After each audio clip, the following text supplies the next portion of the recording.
हाँ सर, जो आज ये आप गौ सेवा के लिए कर रहे हैं, ये क्या कुछ? आज जो हम सब साथी हैं, रमेश सैनी जी, राजेश जी, सुनीता जी और हमारी जो ये महेंद्र स्वाभिमान संघ का जो पूरा ग्रुप है, हमने यहाँ जो ये बेसहारा जो गौएँ हैं, आप देख रहे हो कि गौशालाएँ तो हमारे यहाँ बहुत हैं, लेकिन ये गायें ऐसी हैं जिनकी कोई प्रॉपर व्यवस्था नहीं है। जी सर। तो इनके लिए अब लॉकडाउन में आपको पता है कि माहौल ऐसा है, तो इनके लिए हरे चारे का और जो सब्जी वगैरह है उनकी व्यवस्था करी है। और भी जैसे इन्होंने बताया कि भाई यहाँ जैसे और भी व्यवस्थाएं करी जा सकती हैं, तो इनके लिए आगे भी हम प्लानिंग करेंगे कि जो ये गायें इधर उधर जो घूमती रहती है उनको यहाँ जो शिफ्ट करके और प्रॉपर रूप से उनकी व्यवस्था की जाए। इसमें सब साथियों ने जैसे सहयोग किया है और भी लोगों को मैं ये संदेश देना चाहता हूँ कि जो भी साथी जैसे किसी का जन्मदिन है या और कोई भी ऐसा पर्व हो तो यहाँ जैसे सवामणी लगाएं या अपनी तरफ से जो भी जितनी जिसकी इच्छा हो वो यहाँ करना चाहिए, क्योंकि इन गायों के लिए यहाँ कोई व्यवस्था नहीं है। क्या यहाँ इन गायों को कमेटी वगैरह कोई नहीं गठित कर रखी जो रोजाना खाना कैसे मिलता है?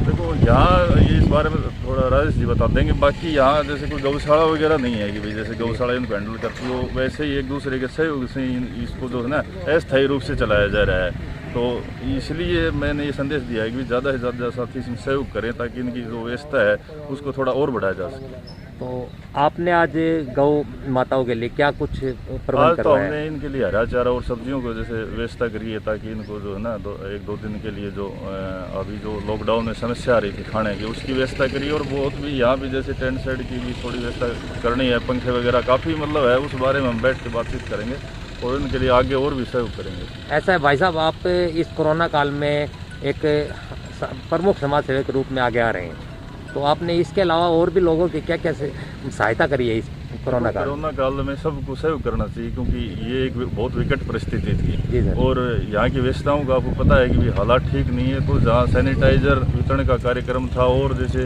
ऑक्सीजन सिलेंडर व्यवस्था करवाने की बात थी, जितनी भी जो भी व्यवस्थाएँ थी जो हमसे बन पाई, क्योंकि इतना तो हम कोई सरकारी प्रशासन में नहीं है कि भी हर चीज़ की व्यवस्था करवा सकें, लेकिन निजी कोष से जो भी हो पाया वो हमने लोगों को उस मुहिम को चलाने का भी काम किया और अपने उससे निजी कोष से लोगों को व्यवस्था करवाने का भी काम किया है। और अब ज़िले के हालात भी धीरे धीरे ठीक हो रहे हैं, जो पहले एक बार हालात जो बहुत बिगड़ गए। हाँ जी, जैसे आप कुलदीप भाई साहब ने आज यहाँ गायों के लिए जो हरा चारा वगैरह प्रबंध किया है, क्या इस तरह और भी लोग यहाँ आते हैं प्रबंध करने के लिए?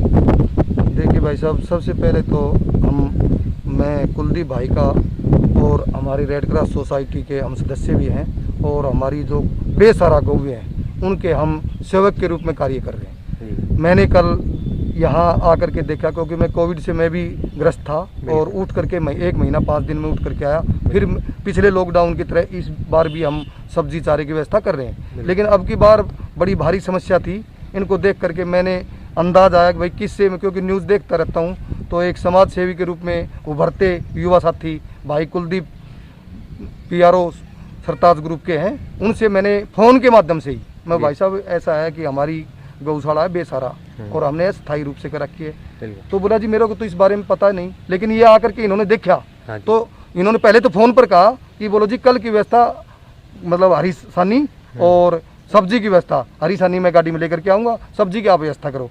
तो हमने सब्जी मंडी से दान आड़ती की दुकान पर से सब्जी सुबह ही कुछ तो हमने ला करके सुबह चला दी थी और अब 2 या 3 दिन की इन्होंने, 1 दिन की नहीं 2 या 3 दिन की इन्होंने करी। तो पूरी संस्था हमारे जैसे भाई रमेश सैनी जी और हम निरंतर रमेश सैनी जी ओम साई राम स्कूल के चेयरमैन है, वो भी निरंतर इस कार्य में कंधा से कंधा मिला करके चल रहे हैं। तो मैं भाई का हृदय की गहराइयों से धन्यवाद करता हूँ, क्योंकि ये गायें हैं बाजार में घूमती हैं, पन्नी खाती हैं, दर दर की पहले गौ माता का रूप माता के रूप में होता था और गाय जब बछड़ा देती थी तो पूरे गांव में गुड़ बटता था। आज इनकी दुरुक्ति हो रही है।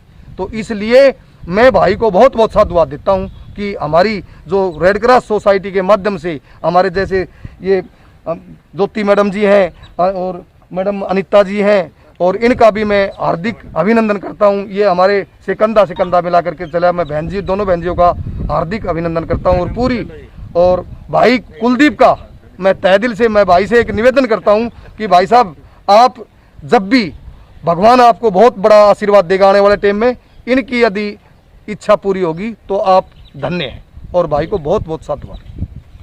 जी मैं Sunita advocate legal adviser for district violence. मैं ये कहना चाहती हूँ कि कुलदीप भाई साहब ने जो भी काम किया है, ये तहे दिल से इनका मैं धन्यवाद करना चाहती हूँ। ये पूरे महेंद्रगढ़ डिस्ट्रिक्ट में इतना काम कर रहे हैं, बहुत सराहनीय है। बिल्कुल। तो मेरी तरफ से इनको बहुत बहुत धन्यवाद। जी ये कहना है कि जैसे लोग गाय को अपने घर में दूध के लिए यूज़ करके और आवारा की तरह यहाँ छोड़ जाते हैं, उनसे निवेदन करना चाहूँगे कि अपने घर में रखें। अगर उसके अलावा वो चाहें कि वो घर में रखें, उसके अलावा हम पर्ची कटवाने को तैयार हैं, वो घर में रखें, लेकिन ऐसे आवारा ना छोड़े पशुओं को। धन्यवाद। मैम आपका क्या कुछ कहना है? मेरा भी यही कहना है कि ये जो आवारा पशु है इनको बाहर ना छोड़े। जहाँ जो आवारा पशु दिख रहा है, लोगों को दिखते हैं लेकिन उनको लठ मार के बाहर फेंक फिर से भगा देते हैं, लेकिन उनको देखें और गाड़ी की व्यवस्था करके उनको यहाँ छोड़े और उनको चारे के लिए जैसी भी उनकी सुविधा के अनुसार वो उनको 2-4 महीने का या 10 दिन का 5 दिन का छोड़ें। आप रेड क्रॉस सोसाइटी से जुड़े हुए हैं? हाँ जी, मैं तो महेंद्रगढ़ में आपने लॉकडाउन मतलब और इस कोरोना काल में क्या कुछ लोगों की किस तरह मदद की है? मैं पिछले 1 महीने से डेली जागरूकता अभियान में मैं लगातार लग रही हूँ। लोगों को समझा रही हूँ कोरोना काल में अपनी सेफ्टी बरतें, अपना सेहत का ध्यान रखें। अपनी स्वास्थ्य भी ठीक रहेगा तो तुम खुद ठीक रहोगे, दूसरों